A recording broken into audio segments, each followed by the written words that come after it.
Selamat pagi Bapak Ibu, mari kita sama-sama tenangkan hati kita. Kita mau sama-sama mulaikan ibadah kita pada pagi hari ini.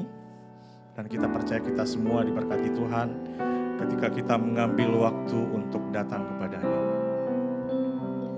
Haleluya Yesus. Mari kita sama-sama mulaikan ibadah kita. Kita mau bersama-sama bersyukur kepada Tuhan yang sudah menyelamatkan kita. Mari kita angkat pujian ini, Kau Tuhan yang selamatkanku.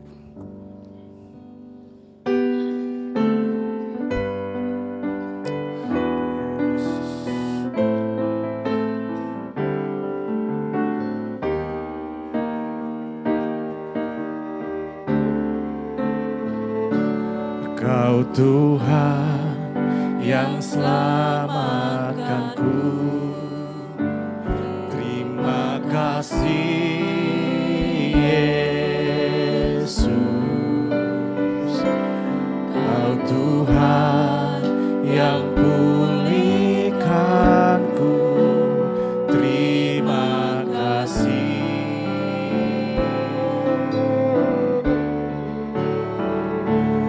Kau Tuhan menyembuhkanku. Terima kasih Yesus. Kau Tuhan yang sembuh. Terima kasih. Kita ulang pujian ini dari awal, katakan. Kau Tuhan yang selamatkanku. Terima kasih Yesus. Kau Tuhan yang memulihkanku. Terima kasih.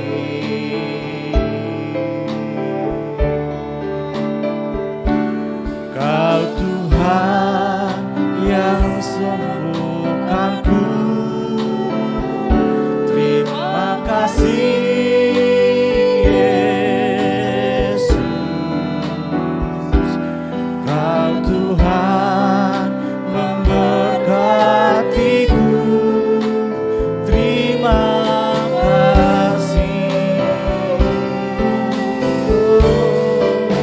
Segala pujian dan syukur hanya bagimu Yesus.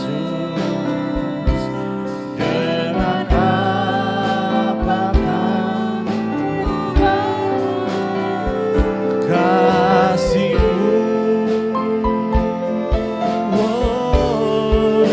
segala hormat kemuliaan hanya layak bagimu. Ku sembah Yesus seluruh hidupku. Kita mau sungguh-sungguh datang kepada Tuhan untuk bersyukur.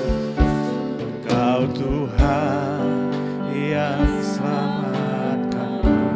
Terima kasih Tuhan.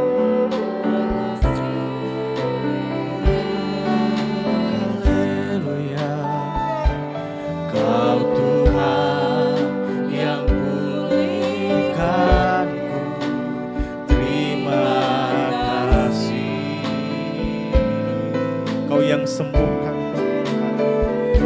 Kau Tuhan yang sembuhkanku. Terima kasih Yesus. Kau Tuhan memberkatiku. Terima kasih. Sama-sama kita bangkit berdiri, kita agungkan Tuhan. Segala pujian dan syukur hanya bagimu.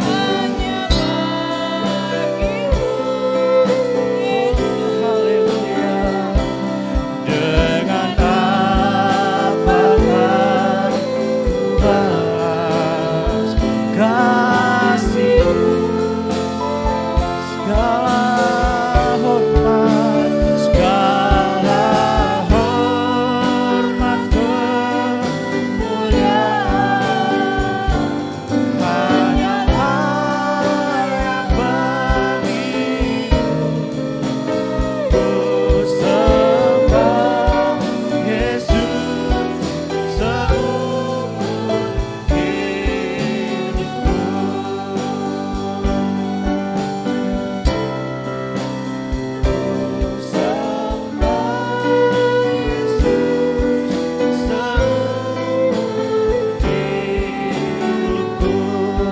naikkan nyanyian puji, nyanyian pujian bagimu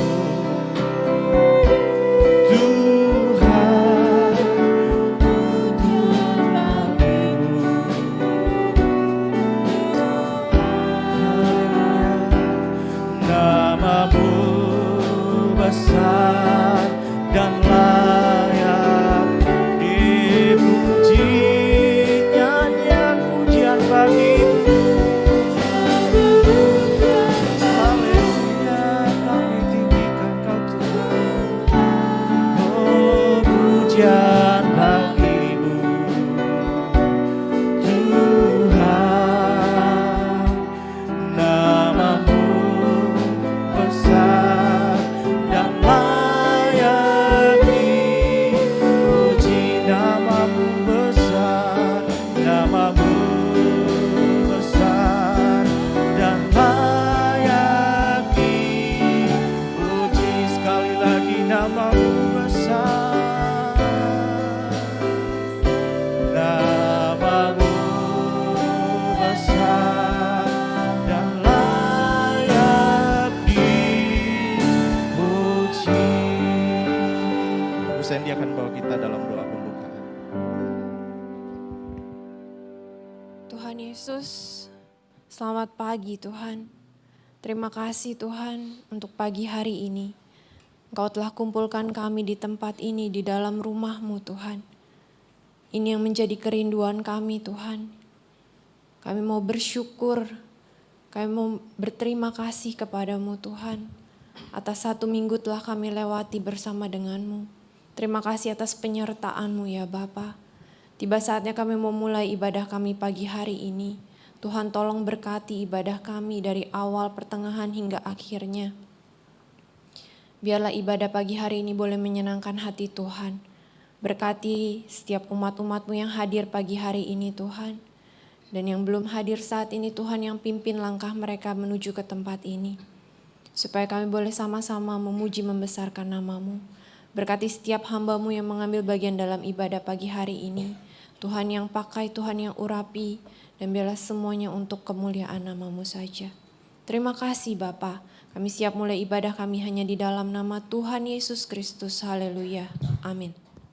Sebelum duduk Bapak Ibu, mungkin bisa kasih salam satu sama lain di samping kirinya. Kebetulan hari ini adalah Hari Kartini, mungkin ibu-ibu mungkin bisa lebih lagi mengucapkan selamat Hari Kartini.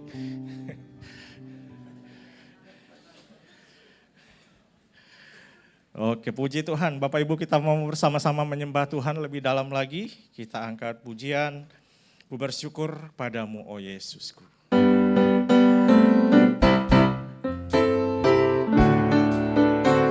Naikkan pujian ini, katakan. Ku bersyukur padamu, oh Yesusku, karena pertolonganmu kepadaku. Tiada hari tanpa mengucap syukur, sebab kasih setiamu padaku.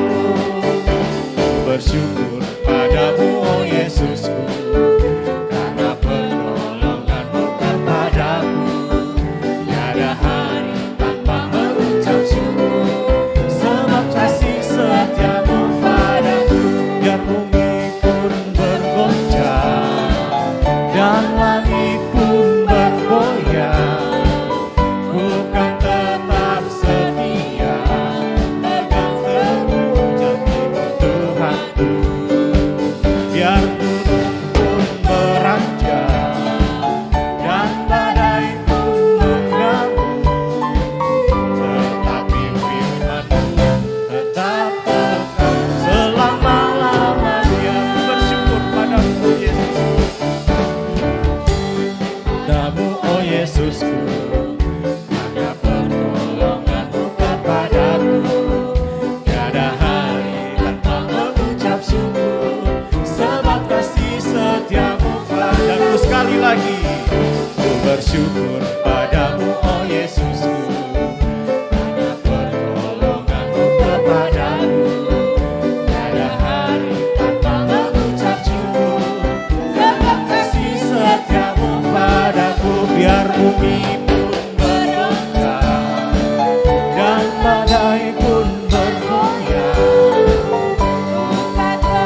kemudahan.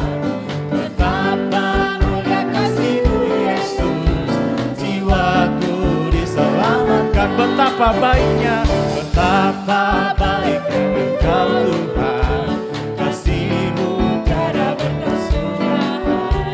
Betapa baiknya Yesus, jiwaku diselamatkan. Sama-sama katakan, Hosana ku memuji Tuhan, Hosana ku tinggikan Yesus, Hosana, Hosana, Hosana, haleluya, Hosana, ku memuji Tuhan, Hosana ku tinggikan Yesus, Hosana, Hosana, Hosana, Hosana.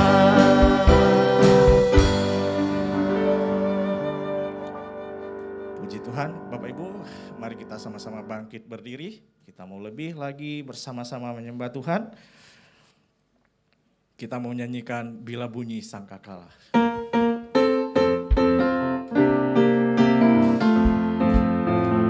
Katakan, bila zaman ini lalu pada hari kiamat, bila sangkakala Allah terdengar,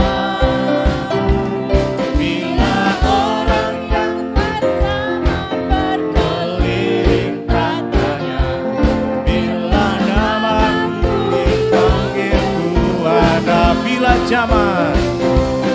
Bila zaman ini lalu pada hari kiamat, bila sangkakala Allah terdengar, bila orang yang selamat berkeliling katanya, namaku dipanggil ku ada. Bila bunyi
pertemuan di udara, pertemuan yang manis.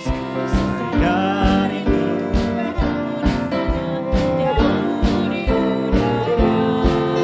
janjian yang terdengar yang belum pernah didengar adalah kehilangan dan anak Allah yang pertemuan di udara, pertemuan di udara, ada pertemuan di udara, pertemuan yang manis. Saya rindu bertemu di sana, jauh di udara. Nyanyian yang terdengar yang belum pernah didengar adalah kehilangan dan anak Allah yang pertemuan di udara. Sekali lagi kita ulang dari awal. Pertemuan di udara, pertemuan yang manis. Saya rindu bertemu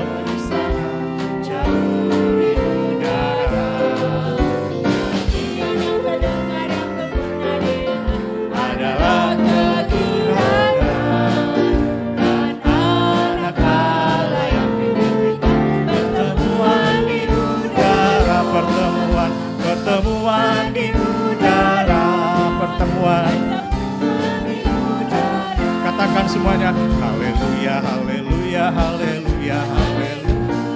Puji Tuhan. Haleluya, haleluya, haleluya, haleluya. Puji Tuhan. Puji Tuhan. Haleluya. Puji Tuhan. Haleluya. Puji Tuhan. Haleluya. Puji Tuhan. Haleluya. Haleluya. Haleluya. Haleluya. Haleluya. Puji Tuhan. Haleluya. Haleluya. Haleluya. Puji Tuhan. Puji Tuhan. Haleluya. Puji Tuhan. Haleluya. Puji Tuhan. Haleluya. Puji Tuhan. Puji Tuhan. Silakan duduk Bapak Ibu. Baiklah, mari kita sama-sama, kita sudah memuji Tuhan dan kita mau persiapkan hati kita untuk sama-sama menerima yang terbaik dari kebenaran firman Tuhan.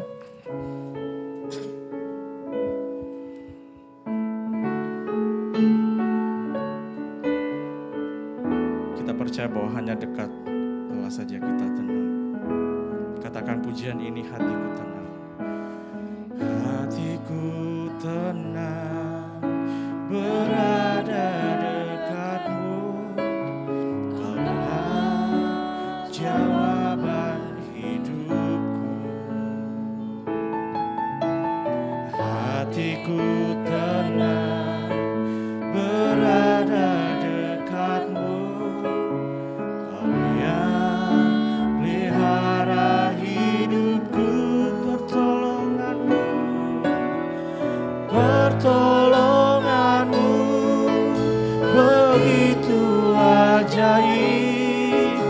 Kau yang mengikat hatiku di saat aku tak sanggup lagi. Di situ tanganmu bekerja, pertolonganmu, pertolonganmu begitu ajaib. Kau telah memikat hatiku. Kini matamu tertuju padamu. Ku rasakan kasih-Mu, Tuhan. Sama-sama kita bangkit berdiri. Kita ulang pujian ini dari awal. Hatiku tenang, berada dekatmu. Kaulah jawaban hidupku. Hatiku tenang, berada dekatmu. Kau yang pelihara hidupku. Katakan pertolongan, pertolonganmu begitu ajaib. Kau telah memikat hatiku di saat aku tak sanggup lagi. Di situ tanganmu bekerja, pertolonganmu begitu ajaib. Kau telah memikat hatiku.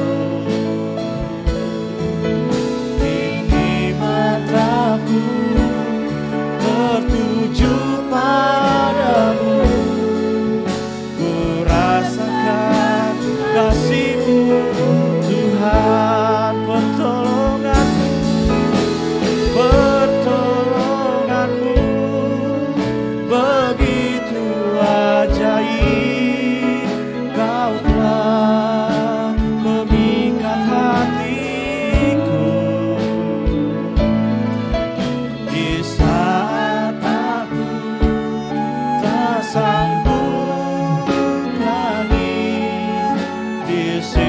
tanganmu bekerja, pertolonganmu.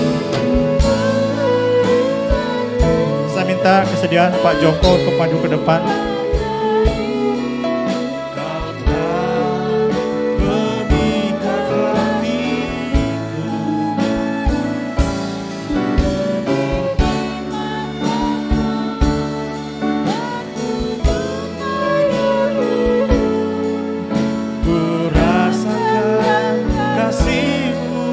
Tuhan, kini mataku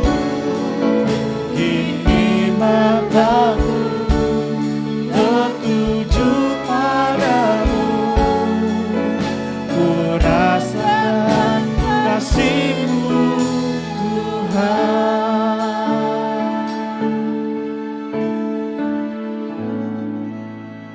Mari saudara kita bersatu dalam doa. Sungguh kami mengucap syukur pada pagi hari ini Tuhan untuk penyertaan-Mu bagi kami, pertolongan-Mu bagi kami Bapa. Di mana Engkau sudah memimpin memberkati kami dalam sepekan ini. Kami sungguh merasakan begitu besar kasih-Mu bagi kami Bapa. Kalau kami sudah memuji membesarkan nama-Mu, biar kiranya pujian penyembahan ini boleh naik ke atas. Dan Engkau boleh disenangkan melalui pujian dan penyembahan kami Bapa. Pagi hari ini kami mau bersuka cita bersama-sama dengan saudara-saudara kami Bapa. Kalau sebentar kami boleh menikmati firman-Mu, kiranya Tuhan Kau berfirman bagi kami semuanya melalui hamba-Mu. Dan Kau mengurapi hamba-Mu, Pendeta Revi Tuhan. Biar hanya maksud dan tujuan-Mu, Engkau mau berfirman melalui dia Tuhan. Sehingga kami semuanya boleh menerima akan firman-Mu. Yang sakit boleh disembuhkan, yang lemah boleh dikuatkan. Ajar kami untuk kami duduk diam. Sebentar kami boleh menerima firman-Mu. Kami mau berkonsentrasi untuk firman-Mu. Hanya di dalam nama Yesus kami sudah mengucap syukur dan berterima kasih. Haleluya. Amin. Silakan duduk Bapak Ibu. Pelayanan selanjutnya saya persilakan Pak Pendeta Revi Awan Datu. Haleluya. Puji Tuhan, selamat pagi saudara. Akhirnya selama bertahun-tahun pelayanan di sini baru kali ini saya tidak hadir di minggu pertama ya. Jadi baru di minggu ketiga April, tapi tidak apa-apa, yang penting kita semua masih bisa berkumpul bersama. Selamat Hari Kartini bagi saudara yang merayakannya. Kartini terkenal dengan kata-kata habis gelap terbitlah terang, yang kalau kita orang percaya sudah tahu itu kata-kata sudah ada sejak 2000 tahun lalu. Yohanes sendiri yang bilang di pasal yang 1 ya, terang itu bercahaya dalam kegelapan dan kegelapan tidak menguasainya. Terang itu sudah datang ke dunia dan menerangi setiap hati manusia. Nah, bicara mengenai terang dan gelap, itu sama saja dengan bicara mengenai takut dan kasih. Karena takut selalu bicara mengenai kegelapan, kasih bicara mengenai terang. Kalau Tuhan bicara mengenai jangan takut, artinya apa?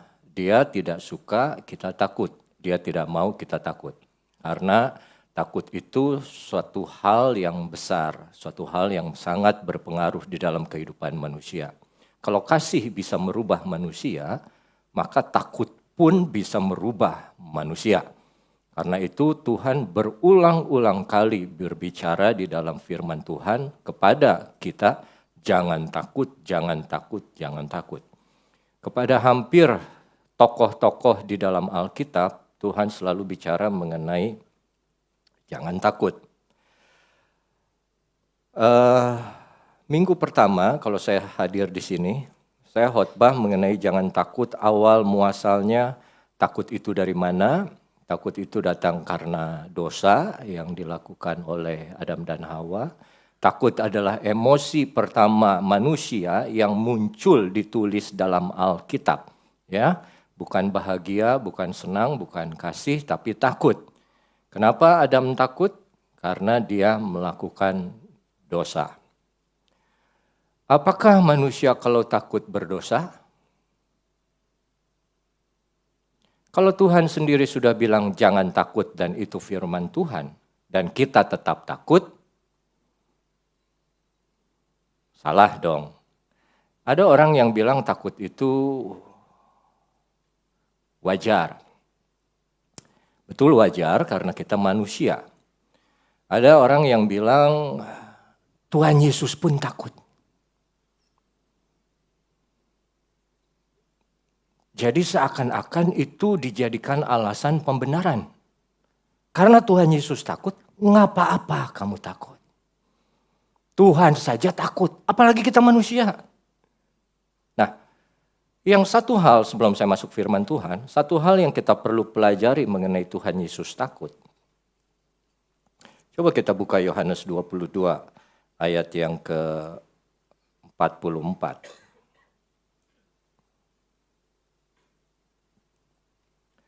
Lukas 22 ayat yang ke-44, maaf.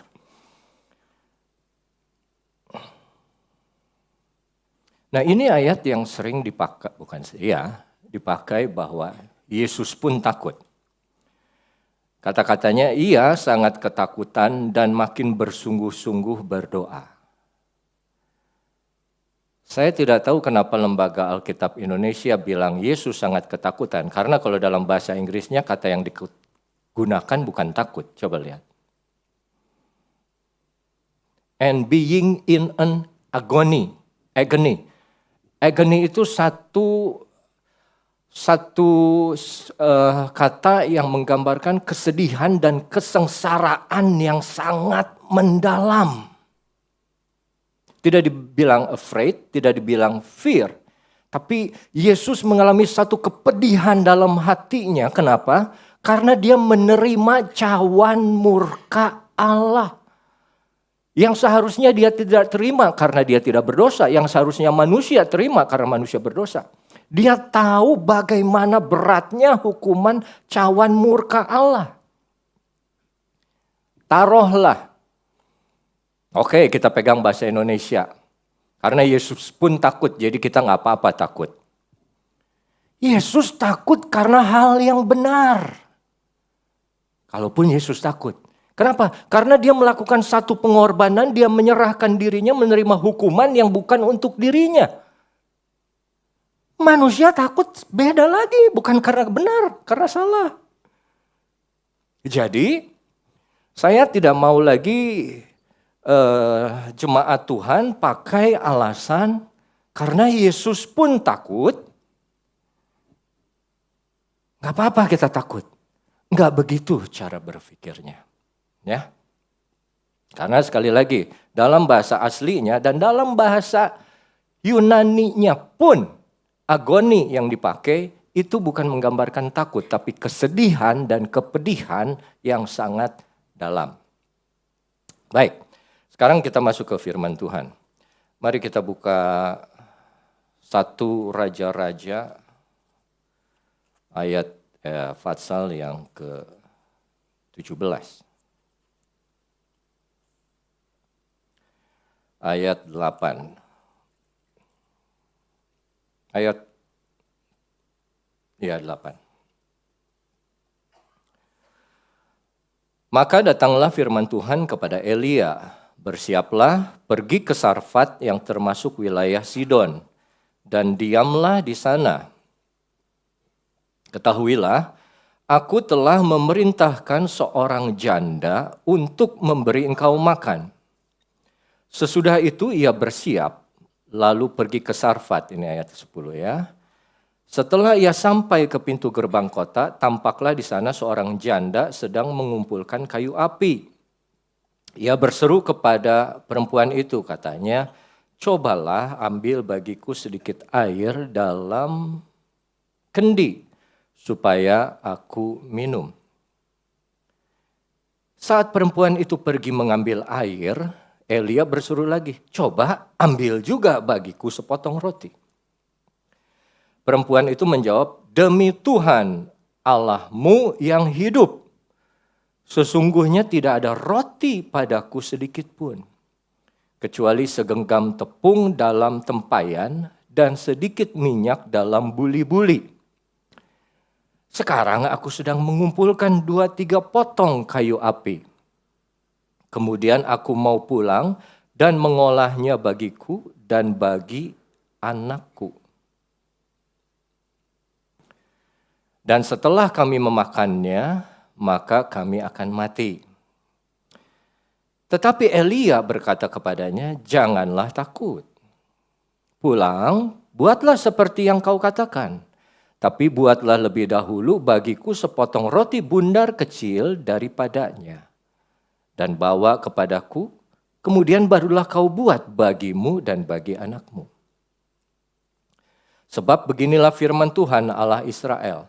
Tepung dalam tempayan tidak akan habis dan minyak dalam buli pun tidak akan berkurang sampai pada waktu Tuhan memberi hujan ke atas muka bumi. Lalu pergilah perempuan itu dan berbuat seperti yang dikatakan Elia. Maka perempuan itu dan dia serta anak perempuan itu mendapat makan beberapa waktu lamanya. Ayat terakhir. Tepung dalam tempayan itu tidak habis dan minyak dalam buli-buli itu tidak berkurang seperti firman Tuhan yang diucapkannya dengan perantaraan Elia. Ya, jadi saudara perhatikan di kalimat yang terakhir dijelaskan kembali seperti firman Tuhan yang dikatakan melalui Elia. Jadi semua kata-kata Elia adalah firman Tuhan. Nah, kata jangan takut yang pertama ada di Kejadian 15. Waktu Tuhan berkata kepada Abraham, jangan takut Abraham, akulah perisaimu dan akulah upahmu yang sangat besar. Yesus pun pernah beberapa kali bilang jangan takut kepada murid-muridnya ataupun kepada orang-orang yang mengikutinya. Salah satu kata yang Yesus katakan sempat ada di surat Markus saat Yesus bicara kepada kepala rumah ibadah yang anaknya mau mati. Ya, terus dia panggil, Yesus datang ke rumahku, anak perempuanku sudah mau mati. Saudara ingat kan? Terus Yesus jalan, dalam perjalanan ada yang menyentuh dia. Yang wanita sudah pendarahan 12 tahun. Agak tertunda. Perempuan itu sembuh, pas mau jalan lagi sudah bilang lagi. Ada yang dari rumah si kepala rumah ibadat ini. Nggak usah bikin repot guru. Anakmu sudah mati. Gitu kan? Terus Yesus bilang di situ, jangan takut, percaya saja. Ya.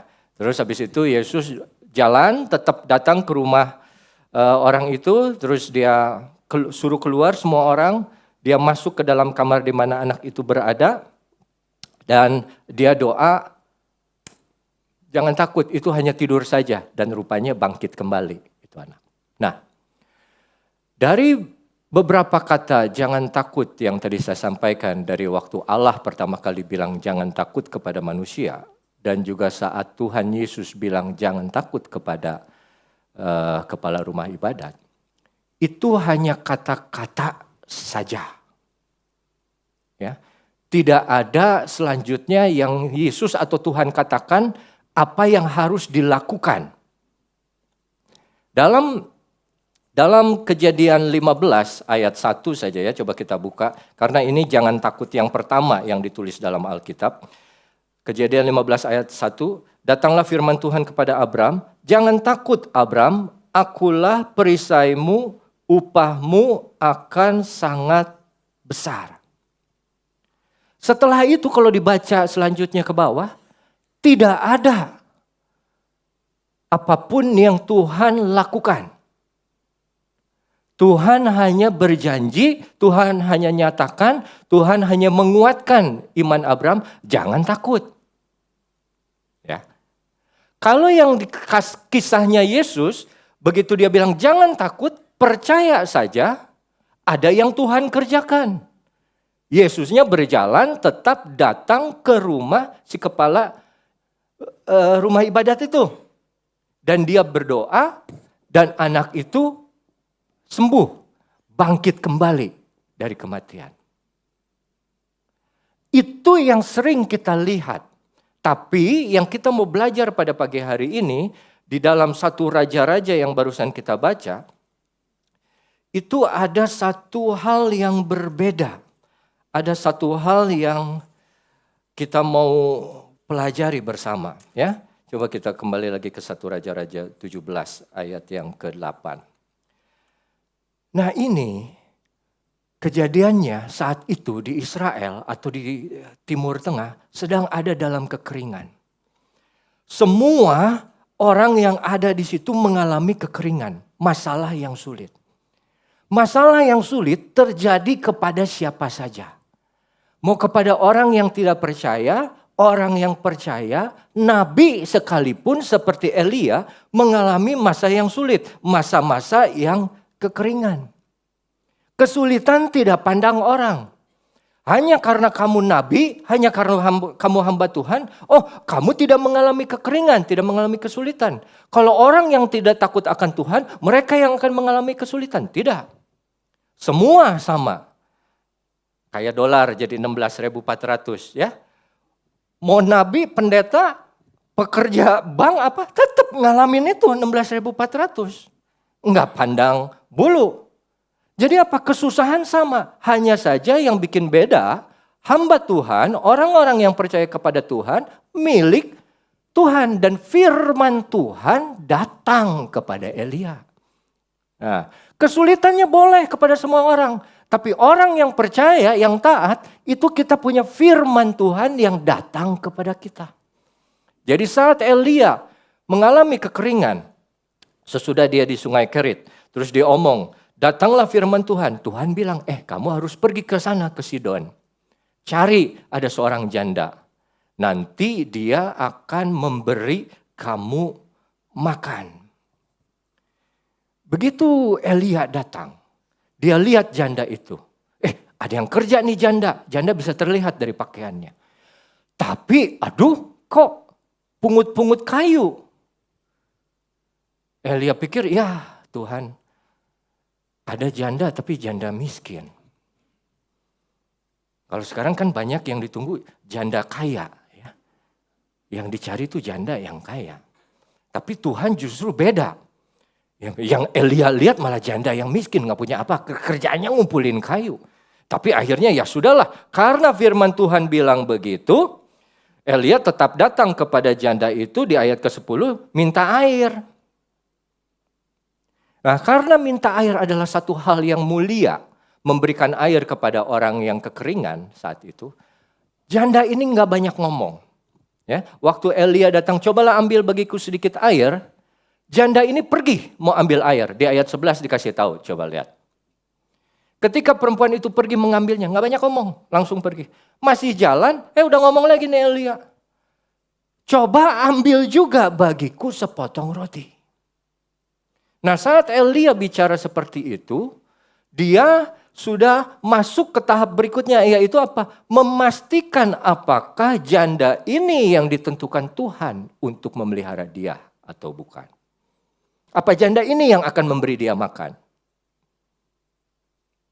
Dia minta itu roti. Ayat 12. Ini baru pertama kali janda itu menjawab atau bersuara. Perempuan itu menjawab, demi Tuhan, kalau dalam bahasa aslinya Yahweh atau Yehova, Allahmu yang hidup. Artinya apa? Dia mengenali ini siapa Elia. Dari cara berpakaiannya, dia seperti nabi. Pakaiannya bulu berikatkan pinggang kulit binatang. Dan dari bahasanya dia tahu, ini orang Israel nih, bukan dari daerahku. Dan kalau dia nabi, dia juga tahu Tuhannya orang Israel adalah Yahweh. Jadi dia bilang, demi Tuhan Allahmu yang hidup. Sesungguhnya tidak ada roti padaku sedikit pun, kecuali segenggam tepung dalam tempayan, minyak dalam buli-buli. Dia bersumpah demi Yahweh, Yehova Allah Israel yang hidup, dia bilang. Dia katakan apa adanya, tidak ada yang ditutup-tutupi. Dia katakan semua keadaannya kepada nabi ini, kepada Elia ini. Dan apalagi dia ngomong berdasarkan Allah yang hidup. Sekarang aku mengumpulkan 2-3 potong kayu api. Lalu aku pulang mengolahnya bagi anakku. Setelah kami memakannya, maka kami akan mati. Dia katakan keadaan dia yang sesungguhnya. Dan dia juga sampaikan pemikiran dia mengenai apa yang akan terjadi selanjutnya. Yaitu apa? Bikin tepung yang sedikit, minyak yang sedikit, jadi roti. Kami makan, mati.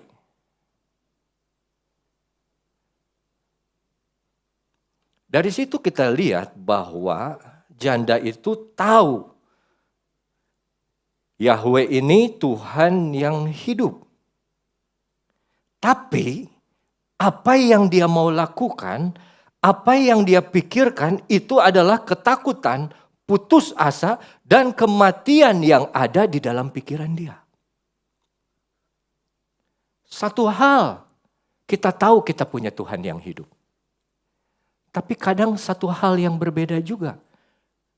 Kita tahu, ini kayaknya gue bakal mati nih. Gak ada harapan lagi nih. Gak ada yang bisa nolong gue.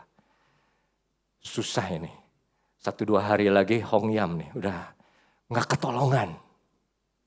Nah ini yang ada di dalam diri seorang janda. Dia tahu Yahweh Allah yang hidup. Tapi di pikirannya tetap ketakutan, putus asa, dan kematian yang akan dia alami. Yang kita mau belajar pada pagi hari ini, yaitu jawaban Elia kepada perempuan ini. Ayat yang berikutnya. Tapi Elia berkata kepadanya, janganlah takut. Nah saudara, ingat. Tadi di yang terakhir saya bilang, apa yang dikatakan Elia adalah firman Allah. Firman Tuhan yang lewat mulut Elia. Jadi saat bilang jangan takut artinya apa? Tuhan sendiri yang berfirman kepada perempuan ini, jangan takut. Ada ketakutan dalam perempuan ini apa? Akan mati, hidupnya tidak lama lagi. Tapi dibilang jangan takut, pulang. Kalau dalam bahasa Inggrisnya, fear not and do. Fear not dan lakukan.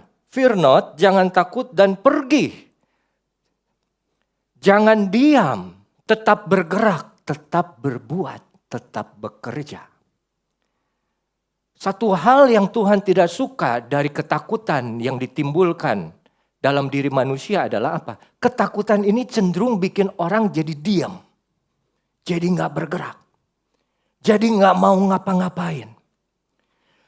Udah putus asa, mau apa lagi? Gue udah gak punya apa-apa. Kalaupun gue punya apa-apa cuman buat 1 hari. Gue mah udah pasrah aja, terima aja. Kalau memang ini yang Tuhan mau di dalam hidup gue, ya udah. Kalau memang ini sakit harus aku alami, ya udah. Capek. Aku diam aja, aku terima saja. Sedangkan Tuhan di Keluaran 14 ayat 14 saja yang berkata, Tuhan akan berperang ganti kamu dan kamu akan diam saja. Sebetulnya dalam bahasa Inggris bukan diam-diam begini. Dalam bahasa Inggris itu hold your peace. Tuhan akan berperang ganti kamu dan kamu akan mengalami kedamaian, ketenangan. Kenapa? Karena tahu Tuhan yang berperang ganti kamu. Makanya kamu tenang, kamu damai. Tapi itu kalau dibaca terus, itu ayat yang berikutnya, tidak perlu dibuka. Tuhan bilang, mengapain kamu berteriak-teriak terus? Ayo bergerak, ayo maju. Artinya apa? Ketakutan membuat kita diam. Tapi firman Tuhan saat datang kepada kita dalam ketakutan, Tuhan tidak mau kita diam. Dia mau tetap kita bergerak. Go, terus beraktivitas, terus bekerja, terus berusaha. Jangan pasrah diam aja. Katanya punya Tuhan yang hidup. Katanya kita percaya Tuhan berperang ganti kita. Tapi kenapa kamu jadi pasrah? Pasrah itu bukan berarti diam. Pasrah itu berarti kamu percaya kepada rencana Tuhan, bahwa Tuhan bekerja untuk kita dan rencana Tuhan paling baik. Bukan jadi diam. Tetap. Dan Elia bilang saat itu, janganlah takut. Pulanglah. Ya. Ayat yang ke-13. Do not fear. Kalau dalam bahasa Inggrisnya, New King James Version, go. Pergi. Tetap melakukan, tetap bekerja. Dan bekerja apa? Lakukan apa? Ya, ini yang penting. Pulanglah, buatlah seperti yang kau katakan. Apa yang perempuan itu katakan? Aku akan buat dari tepung yang sedikit, minyak yang sedikit, aku makan dan aku mati. Itu yang ditakutkan oleh perempuan itu. Tapi justru Elia bilang, go and do as you said. Perbuatlah seperti yang kau katakan.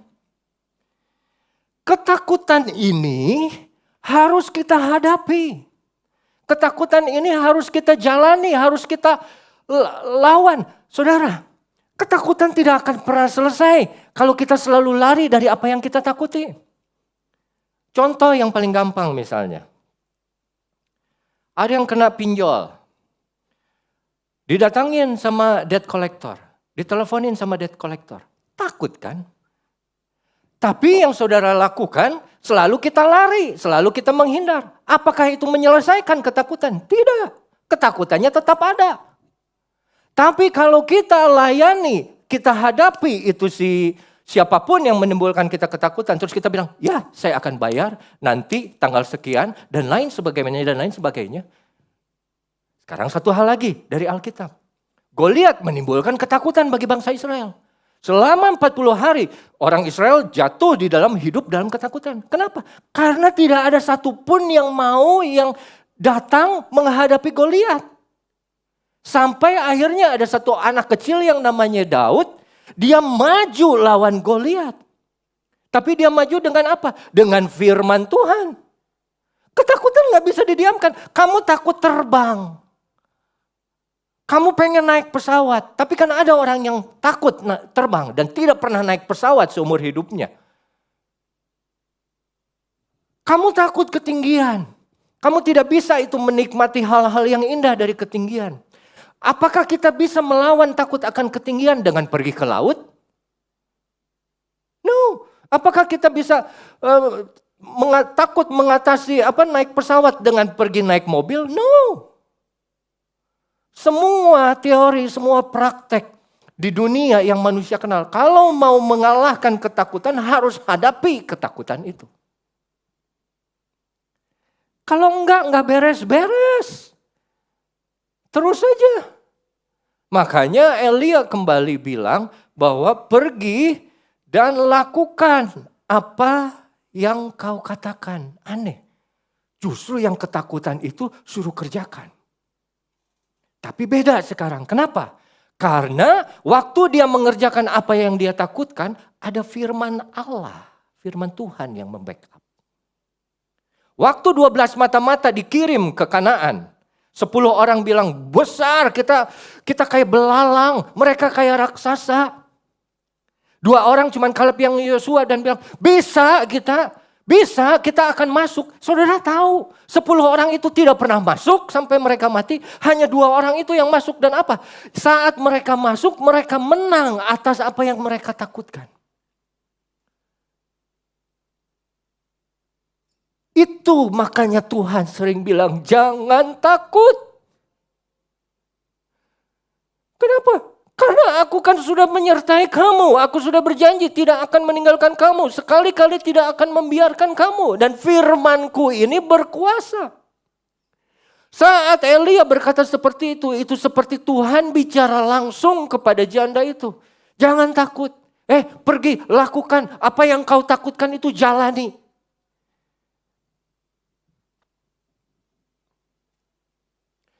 Dan setelah itu, ayat yang ke-13, buatlah seperti yang kau katakan. Pelajaran berikutnya yang kita mau lihat dari ayat ke-13 itu, Tapi buatlah lebih dahulu bagiku. Coba bahasa Inggrisnya.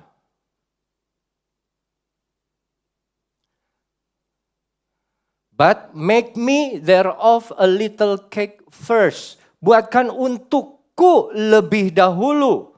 Buatkan untukku first, yang pertama.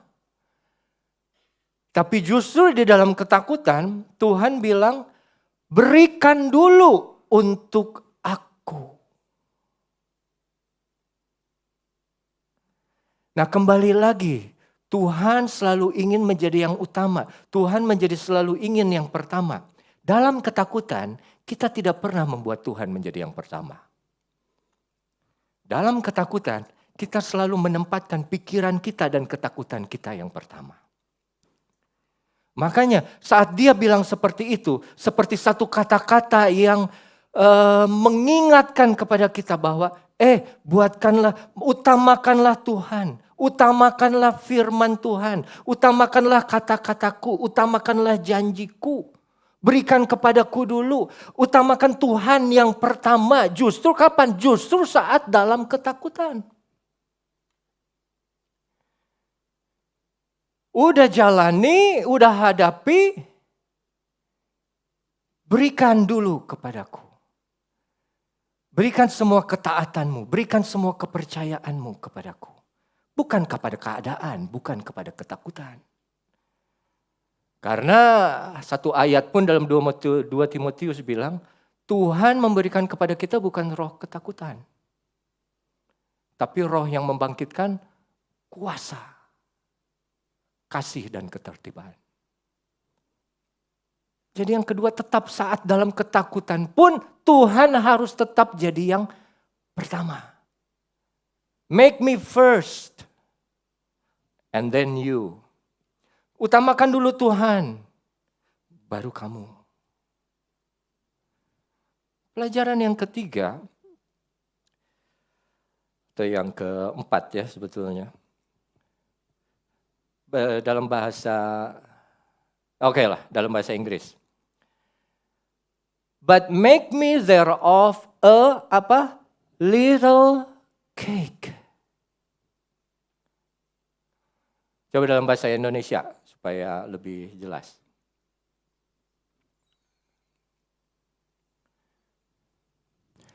Buatlah lebih dahulu bagiku, setelah Tuhan menginginkan kita memberikan pertama untuk dia, sepotong roti bundar yang kecil.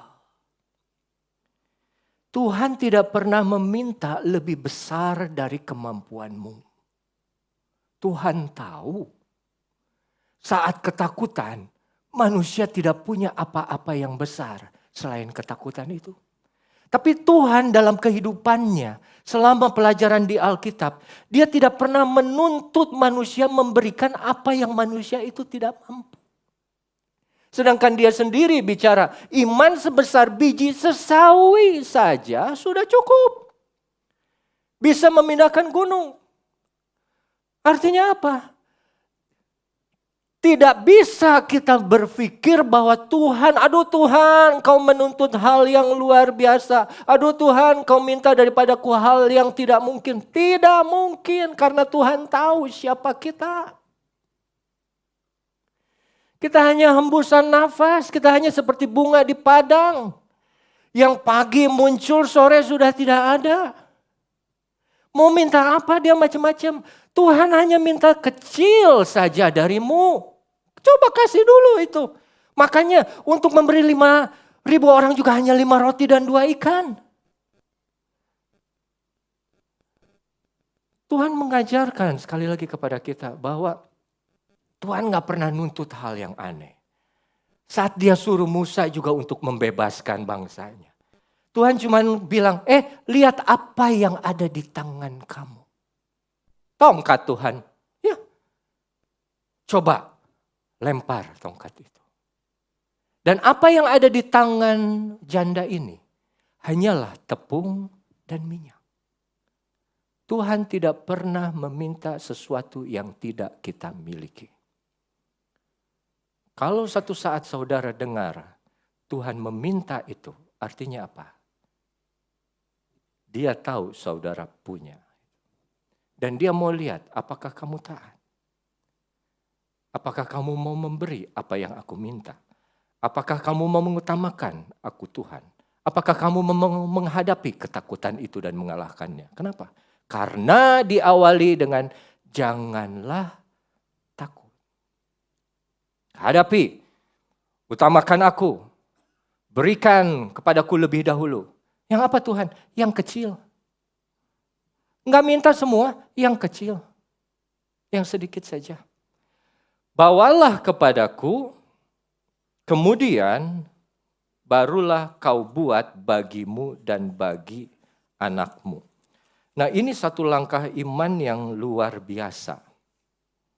Memberi di saat kekurangan, taat di saat kesusahan, berani di saat ketakutan. Kalau janda ini tidak melakukannya, dia akan tetap hidup di dalam ketakutannya. Kalau janda ini tidak melakukannya, mati yang dia alami. Tapi kalau kita lihat saudara di ayat yang ke-14, janji Tuhan dinyatakan. Sebab begini firman Tuhan Allah Israel, tepung dalam tempayan tidak akan habis, minyak dalam buli tidak akan berkurang, sampai saat Tuhan memberikan hujan ke atas muka bumi. Itu janji Tuhan. Dan yang kita suka dan yang kita mau belajar dan yang kita mau ikuti adalah respon dari si perempuan. Ayat yang ke-15.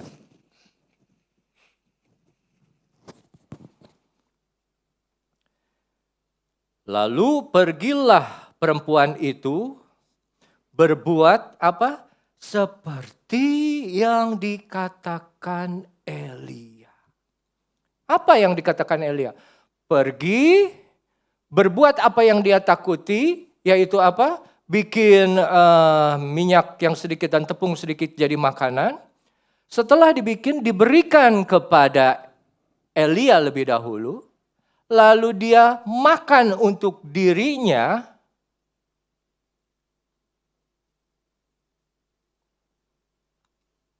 Kalau mau ikut Tuhan sungguh-sungguh, kalau Tuhan bilang A, B, C, D, lakukan A, B, C, D. Jangan cuma A, B, C, atau B, C, D, A, C, D.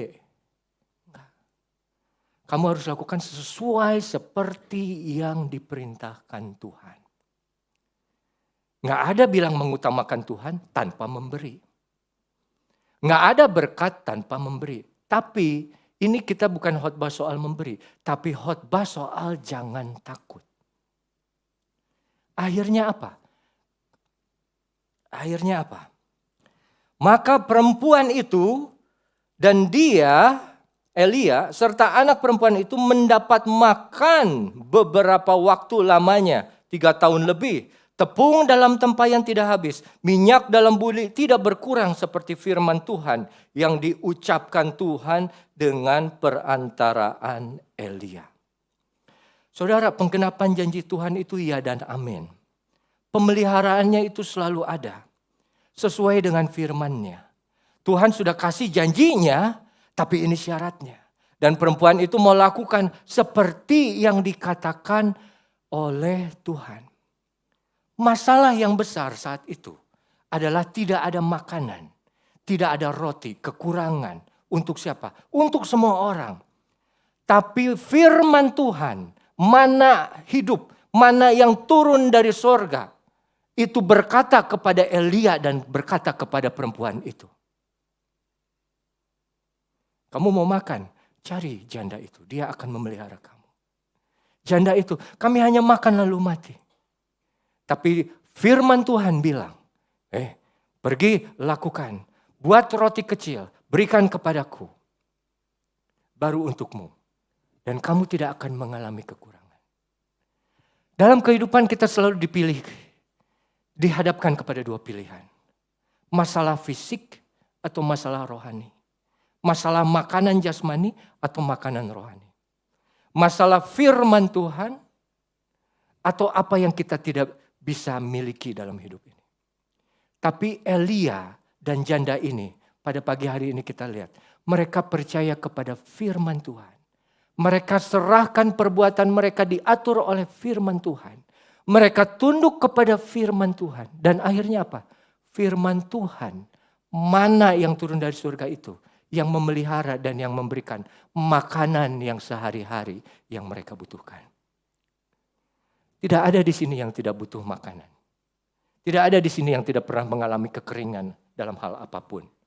Tapi kita mau belajar, jangan takut. Karena firman Tuhan yang hidup itu bisa memberikan hidup lebih besar daripada yang pernah kita pikirkan.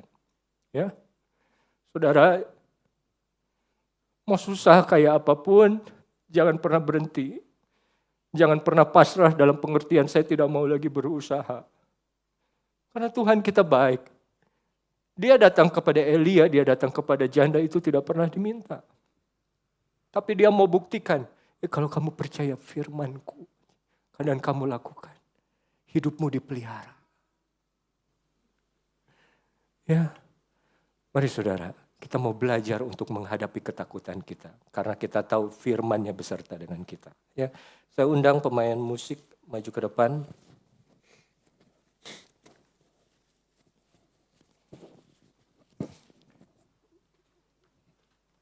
Tuhan yang besar. Ya. Kadang kita tidak mengalami kebesaran Tuhan kalau kita tidak melewati kekeringan atau kesulitan. Dan kebesaran Tuhan pun akan nyata saat kita tunduk kepada firman-Nya dan mau mengerjakannya. Saya undang kita bangkit berdiri, kita akan nyanyi. Ku hidup karena percaya, Kau yang berjanji setia, pengharapanku selalu ada di dalam-Mu.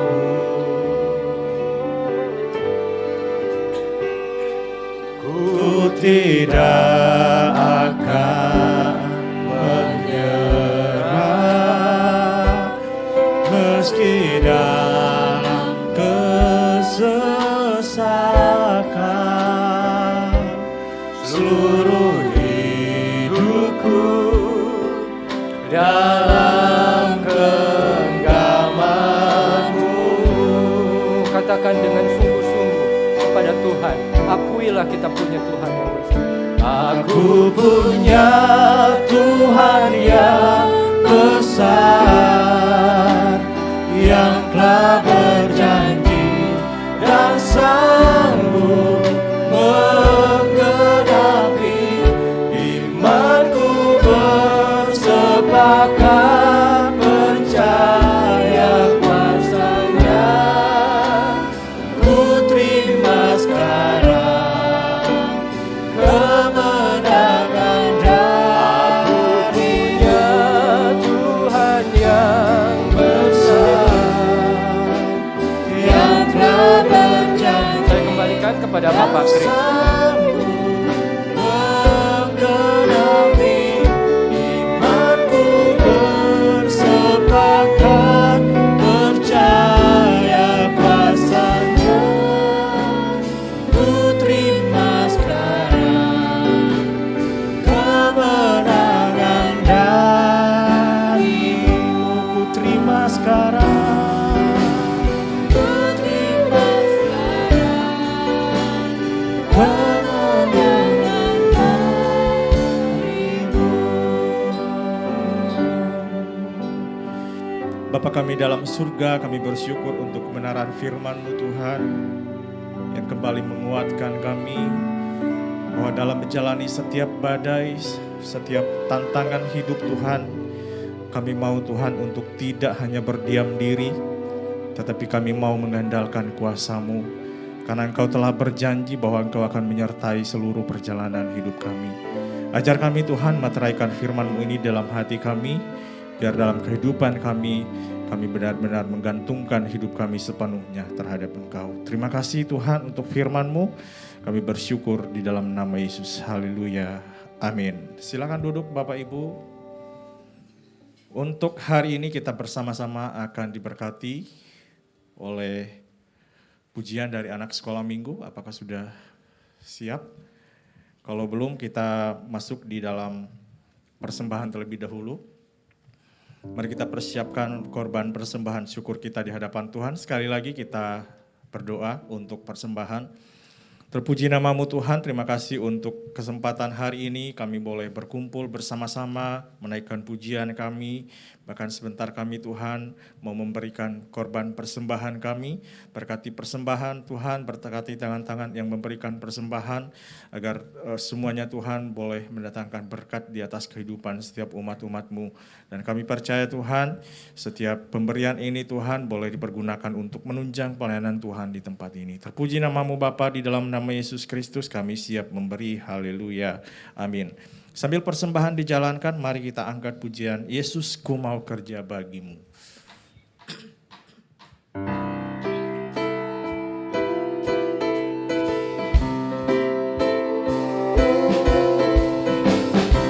Yesus, ku mau kerja bagimu. Semua hanya bagimu. Apa saja yang ku dapat berikan, semua hanya bagimu. Dalam waktu susah ataupun senang, semua hanya bagimu, Yesus. Tak dapat kulukiskan betapa aku bahagia hidup bagimu. Tak dapat kulukiskan, tak dapat kulukiskan betapa aku bahagia hidup bagimu. Anak sekolah minggu, silakan maju ke depan untuk memberikan kesaksian pujian. I might be small, but my God is big. I might be small, but my God is big. I might be small, but my God is big. My God is bigger, so much bigger. God is bigger than anything.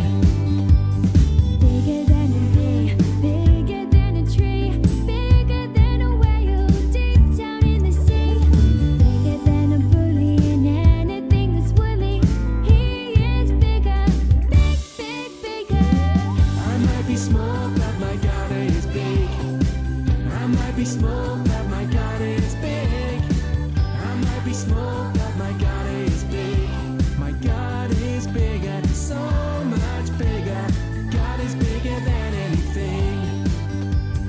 Bigger than a mouse, bigger than a house, bigger than a plane, even bigger than a train, bigger than my worry and anything that's fluffy. God is bigger, big, big, bigger. I might be small, but my God is big. I might be small, but my God is big. I might be small, but my God is big. My God is bigger, so much bigger. God is bigger than anything. I might be small, but my God is big. I might be small, but my God is big. I might be small, but my God is big. My God is bigger, so much bigger. God is bigger than anything.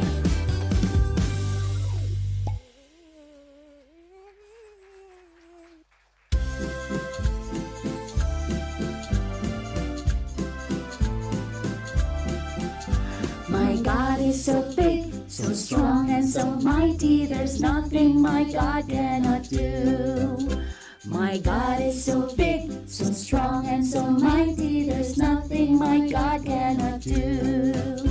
The mountains are His, the rivers are His, the stars are His handiworks too. My God is so big, so strong and so mighty, there's nothing my God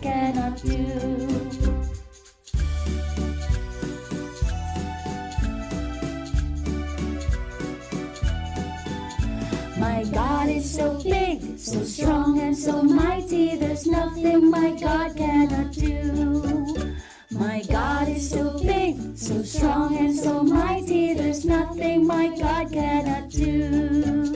The mountains are His, the rivers are His, the stars are His handiworks too. My God is so big, so strong and so mighty, there's nothing my God cannot do.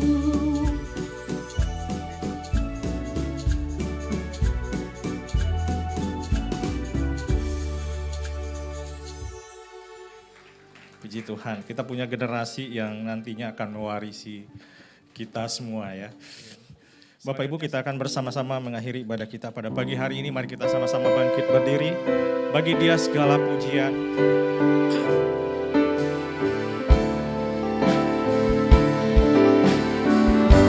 Katakan bersama. Bagi Dia segala pujian, hormat serta syukur kekal selamanya. Bagi Dia segala pujian, hormat serta syukur selama-lamanya. Bagi Dia, saya persilakan Bapak Pendeta Revi bahwa kita dalam doa berkat. Segala pujian, hormat serta syukur kekal selamanya. Bagi Dia segala pujian, hormat serta syukur selama-lamanya. Hormat serta syukur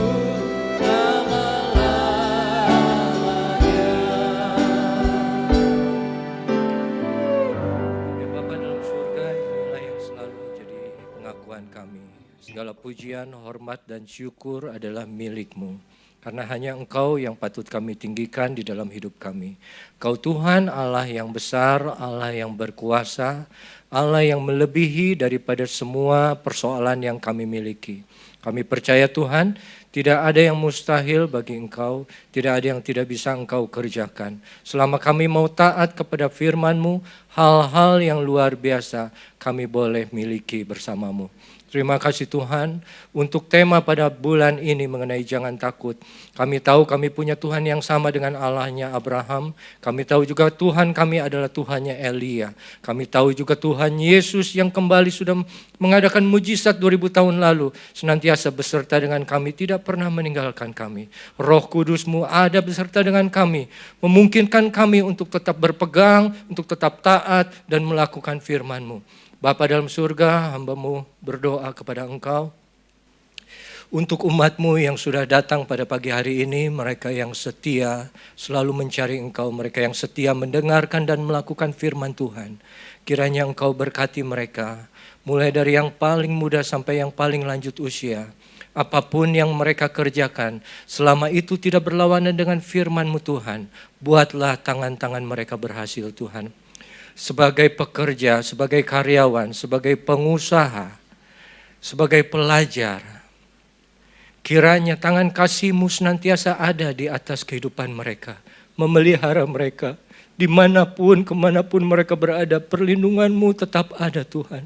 Kasih-Mu tidak pernah habis. Perlindungan malaikat-Mu menyertai kemanapun mereka berada. Jauhkan mereka dari segala macam mara bahaya, malapetaka. Karena kami tahu kami berharga, sebab korban-Mu di kayu salib yang sudah membuat kami seperti itu. Kami tidak akan takut lagi, kami tidak mau takut lagi. Karena kami tahu kami punya Tuhan yang besar, Allah El Shaddai yang berkuasa, sanggup melakukan hal-hal yang di luar pemikiran kami. Itu Tuhan kami, itu Yesus kami. Kami mau tetap maju, kami tidak mau diam. Kami akan bergerak maju terus bersama dengan Engkau. Terima kasih Tuhan, terima kasih. Kami satukan hati juga berdoa untuk Ibu Gembala yang sedang dalam keadaan tidak sehat kakinya. Kiranya kasih setiamu Tuhan, belas kasihan-Mu, kemurahan-Mu ada. menjamah kelemahan kakinya, sehingga beliau kembali boleh bersama-sama dengan kami, melayani Engkau, mengerjakan tugasnya. Terima kasih Tuhan.